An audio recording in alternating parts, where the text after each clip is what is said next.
Mister NTV ప్రేక్షక మిత్రులకి శుభాకాంక్షలు. శ్రీ పరాభవనామ సంవత్సరంలో మీనరాశి వారికి ఎలా ఉందని తెలుసుకుంటారా. ముందుగా మీనరాశి మిత్రులారా, మీకు ఉగాది శుభాకాంక్షలు. ఈ సంవత్సరం మీకు ఆదాయం 14, వ్యయం 11, రాజపూజ్యం 7, అవమానం 2. ఇంకా ఈ సంవత్సరం మీకు ఎలా ఉంది అని అంటే, పరాభవనామ సంవత్సరంలో మీనరాశి వారికి పరీక్షలతో పాటు పురోగతి కూడా కలిసి వస్తుంది. పరీక్ష ఉంటుంది, పురోగతి ఉంటుంది. బిగ్ బ్యాలెన్స్ అనమాట రెండు కూడా. సహనం, ధైర్యం ఉంటే కష్టాలను అధిగమించి అద్భుతాన్ని సాధించే ఒక అద్భుతమైనటువంటి రాశి ఏదైనా ఉందంటే అది మీనరాశి వాళ్ళే. శని భగవానుడు ఇక్కడ ఏం చెప్పారంటే, జన్మంలో కూర్చొని సంచరిస్తున్నాడు. ఏళ్ళనాటి శని యొక్క మధ్య భాగంలో శని భగవాను ఉన్నాడు. మానసిక ఒత్తిడి పెరుగుతుంది, బాధ్యతలు పెరుగుతాయి, ఆధ్యాత్మికత పెరుగుతుంది, కష్టపడి పని చేయాల్సిన పరిస్థితి వస్తుంది శని వల్ల. మరి గురు భగవానుడు ఎలా ఉన్నాడంటే, ప్రారంభంలో గురుడు 4వ ఇంట్లో, జూన్ 2 5వ ఇంటికి, అక్టోబర్ 31 6వ ఇంటికి, మళ్ళీ జనవరి 25 2027 తిరిగి 5వ ఇంటికి వస్తున్నాడు. దీనివల్ల గురు భగవానుడు మీకు యోగంగా ఉన్నాడు. విద్యలో అభివృద్ధి, పిల్లల విషయంలో శుభవార్త, సమాజంలో గౌరవం పెరుగుతుంది, ఆర్థికమైనటువంటి పురోగతి అనేది పెరుగుతూ ఉంటుంది. మరి రాహుకేతులు ఎలా ఉన్నారంటే, రాహు 12వ ఇంట్ల ప్రారంభంలో, కేతు 6వ ఇంట్లో, డిసెంబర్ 6 11వ ఇంట రాహువు, కేతు 5వ ఇంట. ఇంకా ఓవరాల్గా ఈ సంవత్సరం ఫలితం ఎలా ఉందంటే, ఆదాయం పెరుగుతుంది, శత్రువులపై విజయం సాధిస్తారు, సమాజంలో పలుకుబడి ఉన్న వాళ్ళ యొక్క పరిచయాలు పెరుగుతాయి, రాజకీయంగా ఉన్న వాళ్ళకి ఇది ఒక అద్భుతమైనటువంటి సమయంగా కూడా చెప్పవచ్చు. ప్రారంభంలో కాస్త ఖర్చు ఎక్కువైనా ఈ సంవత్సరం చివరిలో ఆదాయం పెరుగుతుంది, వ్యాపారంలో లాభాలు వస్తాయి, స్టక్ అయినటువంటి వ్యాపారం కలిసి వచ్చే అవకాశాలు ఎక్కువ కనబడుతున్నాయి. డెట్స్ మీకోసం అప్పుల ప్రెషర్ బాగా ఉన్న వాళ్ళకి అందరికీ కూడా మీరు ఇవ్వాల్సిన వాళ్ళు మీకు ప్రెషర్ ఇస్తుంటారు, మీకు రావాల్సినవి రావట్లేదు.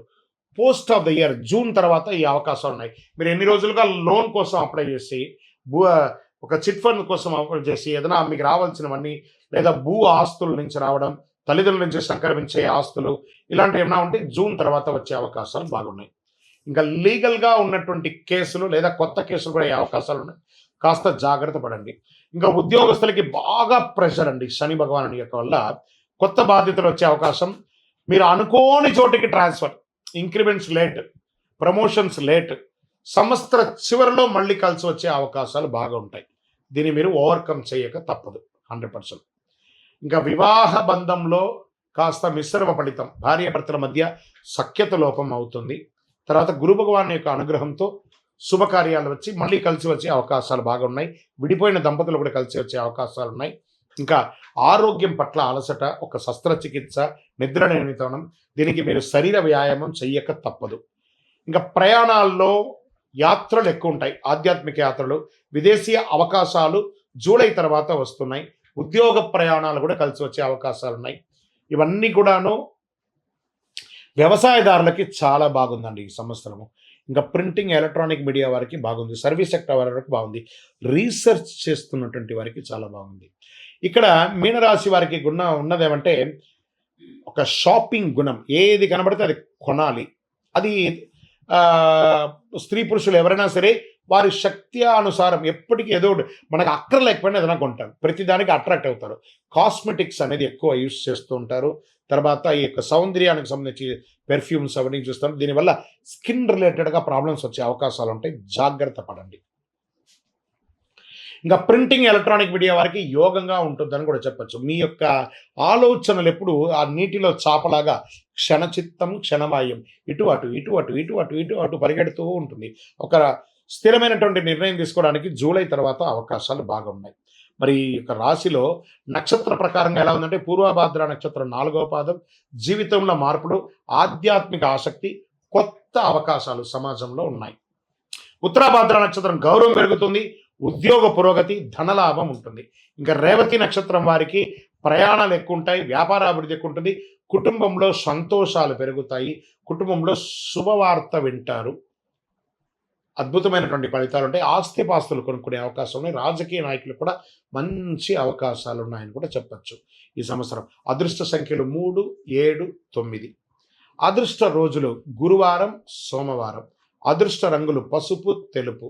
ఈ సంవత్సరం మీరు చేయవలసినటువంటి పరిహారం అంటే గురు భగవానుని ప్రార్థన చేయడం, శనైశ్వరుని తైలాభిషేకం చేసి తిలదానం ఇవ్వడము, దత్తాత్రేయ స్వామి వారి ఆరాధన చేయడం లేదా గురు ఆరాధన చేయడం, పసుపు దానం ఇవ్వడము. ఇంకను మీ వయస్సు ఎంత ఉందో అన్ని సంఖ్యతో కూడినటువంటి ఒత్తులతో నువ్వుల నూనెతో దీపం వెలిగించండి. ఇంకనూ సకల దోషాలు తొలగి ఆనందంగా ఉండడానికి అతి శక్తివంతమైనటువంటి కరుంగాళిమాలను ధరించండి. 48 రోజులు పూజ చేసింది. చండీ సుదర్శన సుబ్రహ్మణ్య భుజంగం చేసింది. గురుగారు, మేము మా యొక్క వ్యక్తిగత జాతకాన్ని తెలుసుకోవాలనుకుంటున్నాం ఈ కొత్త సంవత్సరంలో అంటే మీ పరిసర ప్రాంతాల్లో ఉన్నటువంటి గురువుని సంప్రదించండి. లేదా మా ద్వారానే తెలుసుకోవాలనుకుంటే మీరు మీ యొక్క పేరు, date of birth, time of birth, place of birth WhatsApp చేయండి. ఇప్పటి వరకు ద్వాదశ రాశుల్లో ఉన్నటువంటి వారికి మనం చెప్పుకున్నాము. జాతకం పడుతున్న వర్షానికి గొడుగు మాత్రమే, కానీ జాతకం జీవితం కాదు. మీరు మిమ్మల్ని, మీ జీవితాన్ని నమ్మండి, మీ ఇష్టదేవాన్ని నమ్మండి, మిమ్మల్ని నమ్మండి.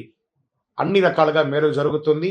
మీరందరూ కూడా ఆయురారోగ్య ఐశ్వర్య భోగభాగ్యాలతో ఉండాలని అఖిలాండ కోటి బ్రహ్మాండ నాయకుడు శ్రీ ధర్మశాస్త్ర అయ్యప్ప స్వామి వారి 18 అవతారముల దేవాలయం జీవకొండ తిరుపతిలో మీకోసం ప్రార్థన చేస్తాను. వందే మాతరం, వందే మాతరం, వందే మాతరం. చంద్రమౌళి వెంకటేశ్వర శరణమయ్యప్ప.